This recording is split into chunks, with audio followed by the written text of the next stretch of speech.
So hey guys, আগে এই ভিডিওটি দেখো, তারপর এই ভিডিওটির ফানি ফানি কমেন্টগুলো পড়বো।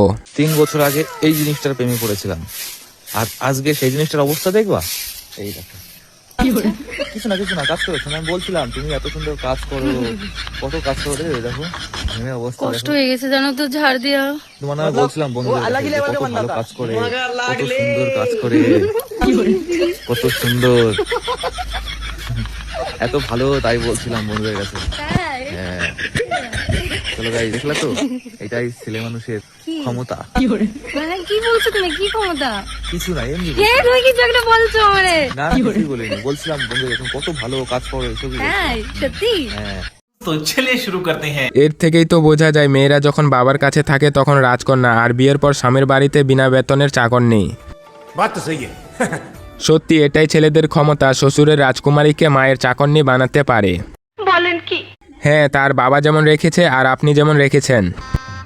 गजब बेइज्जती है। দাদা বলছে 3 বছর আগে তুমি টুনটুনি পাখি ছিলে, আর এখন 3 বছর পর এমন যত্ন করেছে বড় ময়না পাখি করে দিয়েছে।